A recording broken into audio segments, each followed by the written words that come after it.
हाँ बच्चों, हम लोग कंठ का उच्चारण स्थान पढ़ रहे थे। इस कंठ उच्चारण स्थान में कौन कौन से वर्ण आते हैं? अ, आ, क, ख, ग, घ, अंग, य, ह और विसर्ग। इस विसर्ग को क्या कहते हैं? अयोगवाह कहते हैं। हमने बताया था ना आपको कि अयोगवाह दो प्रकार का होता है, एक विसर्ग है और दूसरा अनुस्वार है। तो एक चीज़ और यहाँ समझने की है, जब हम विसर्ग की बात कर रहे हैं तो विसर्ग जो है दो प्रकार की होती है। कितने प्रकार का होता है?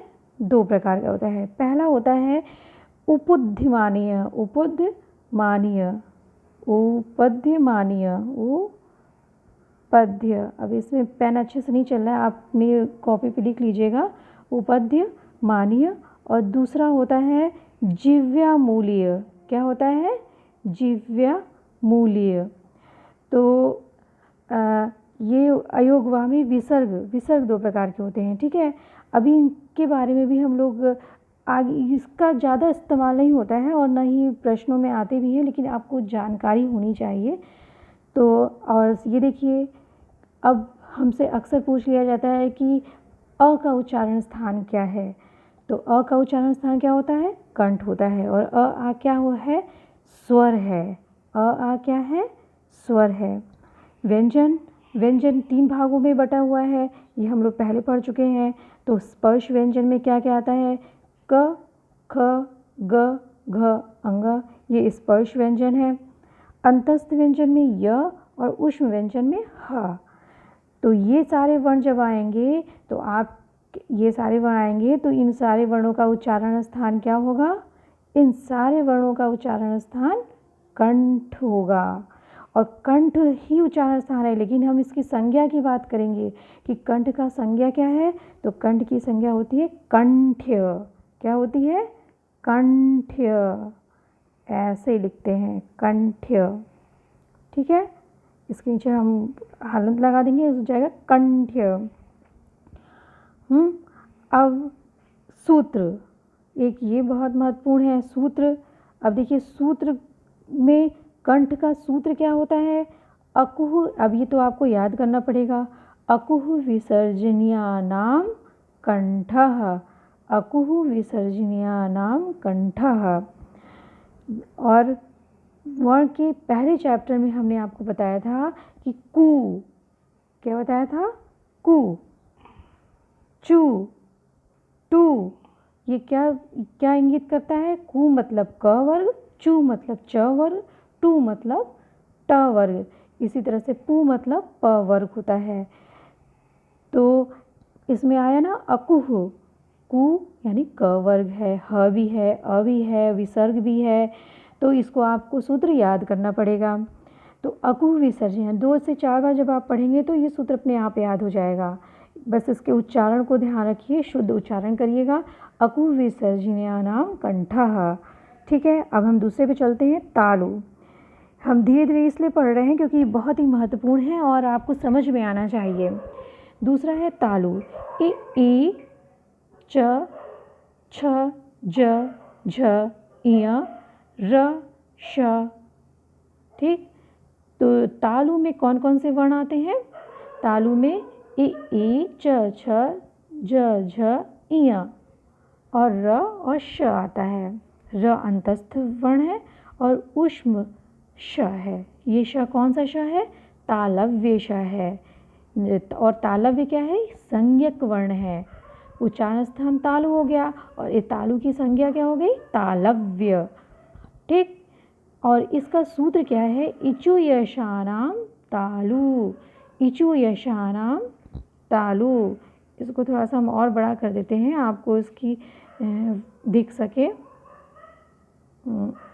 हाँ, अब आपको दिख रहा होगा, इचु यशानां तालु। ठीक, अब देखिए मूर्धा। मूर्धा का उच्चारण स्थान होता है रि, री। हमने ऐसे आपको टेबल बना दी है, ऊपर स्वर लिख दिया है। अब आपको क्लियर हो रहा होगा कि ये सारे अ, आ, ई, री, री, ये सब क्या है? स्वर है। तो मूर्धा का उच्चारण, मूर्धा उच्चारण स्थान से कौन कौन से वर्ण बोले जाते हैं? रि, री ट ठ ड ढ ण ल श। ये कौन सा श है? मूर्धन्य श है। और मूर्धन्य इसका संज्ञक, मूर्धा का संज्ञक वर्ण है, मूर्धन्य कहते हैं श। और इसका सूत्र है ऋतु रसाणाम मूर्धा। इसका सूत्र क्या है? ऋतु रसाणाम मूर्धा। दंत, दंत, दंत में आता है री। और एक हमने आपको पहले ही वर्ण के पहले चैप्टर में बताया था री।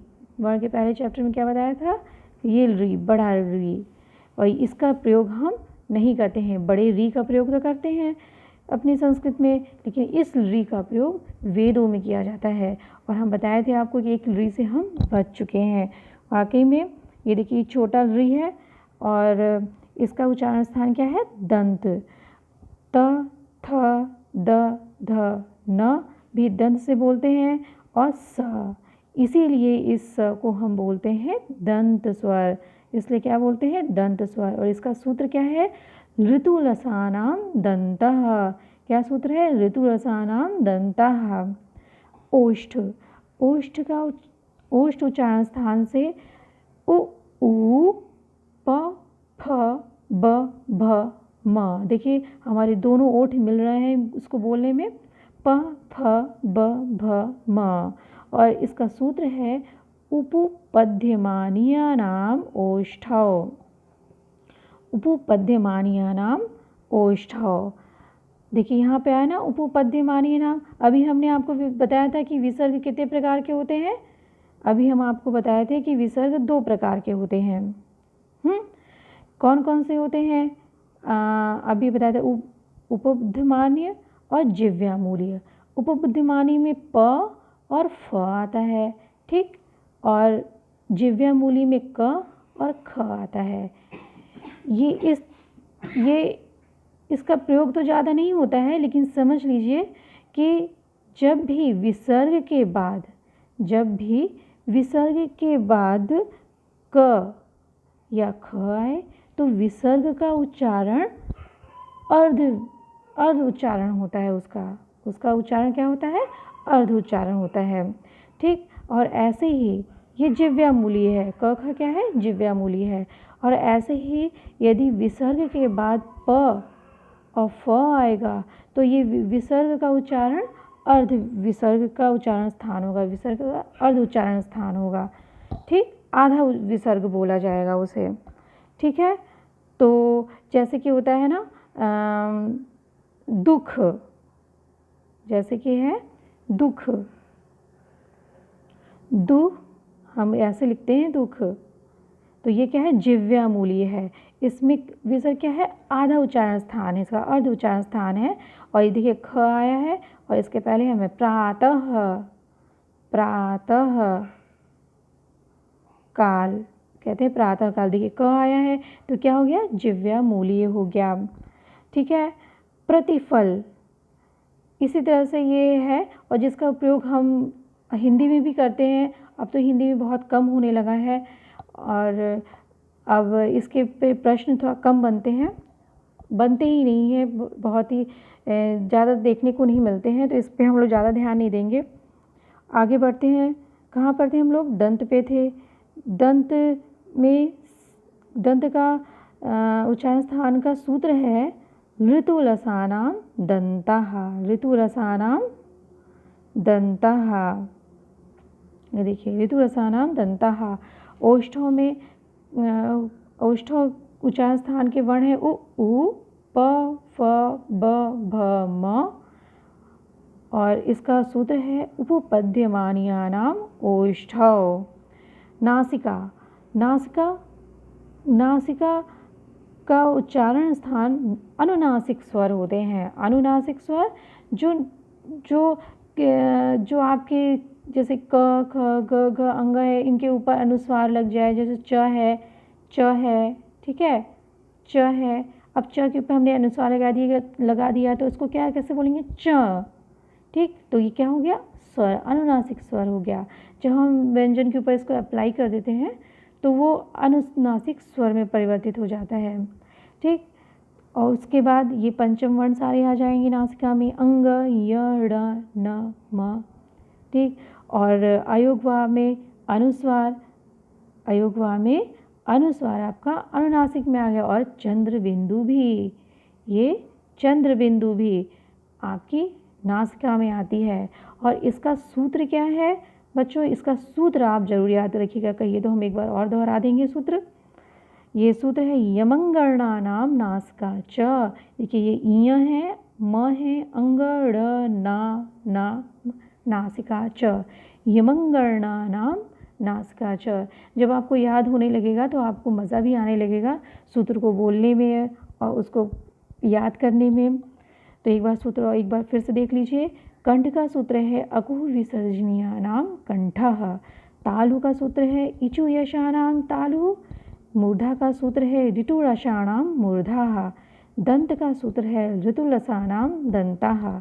ओष्ठ का सूत्र है उपोध्यमानीयानां ओष्ठौ। नासिका का सूत्र है यमंगणानां नासिका च। ठीक है। अब देखिए आगे कंठ तालु। अब हमने बताया था आपको कि कुछ वर्ण ऐसे होते हैं जो दो उच्चारण स्थानों को स्पर्श करते हैं, जहाँ पे वायु जो है दो उच्चारण स्थानों को स्पर्श करती है। यहाँ पे कंठ और तालु को स्पर्श करने वाला वर्ण कौन सा है? कंठ और तालु को स्पर्श करने वाला वर्ण ए आय है। और ए आय कैसा स्वर है? संयुक्त दीर्घ स्वर है। ठीक। और इसका उच्चारण स्थान है, इसका उच्चारण स्थान तो कंठ तालु है। और इसका सूत्र है एदैतौ कंठ तालुः। याद करने में बहुत आसान है। एदैतौ कंठ तालुः। दूसरा है कंठोष्ठौ, कंठ ओष्ठ। कंठ और ओष्ठ से उच्चारित करने वाला स्वर है ओ औ, ओ औ। और इसका सूत्र है ओ दौ तौ, ओ दौ तौ कंठस्थम। फिर दंतोष्ठ, दंत और ओष्ठ से, दांत और ओष्ठ से उच्चारित करने वाला स्वर है, स्वर नहीं है ये व्यंजन है। वही क्या है? अंतस्थ व्यंजन में आता है। ये है व। तो दंत ओष्ठ का सूत्र है वकारस्य दंतौष्ठम, वकारस्य दंतौष्ठम। ठीक है बच्चों, वीडियो बहुत ही बड़ा हो रहा है। इस अगले वीडियो में हम लोग ये उच्चारण स्थान से संबंधित महत्वपूर्ण प्रश्न करेंगे। और इस वीडियो को 2 बार आप देखिएगा और इसको समझने की कोशिश करिएगा। जब आप इसके प्रश्नों को हल कर लेंगे तो ये उच्चारण स्थान हमेशा के लिए आपके दिमाग में फिट हो जाएगा। और कभी भी इससे संबंधित प्रश्न जब आप आएंगे तो कभी भी इसके प्रश्न आपसे गलत नहीं होंगे। ठीक है। यदि आपको ये वीडियो अच्छा लगा हो तो आप इसको लाइक करिए, सब्सक्राइब करिए और अपने दोस्तों को शेयर करिए। खुश रहिए, मुस्कुराते रहिए और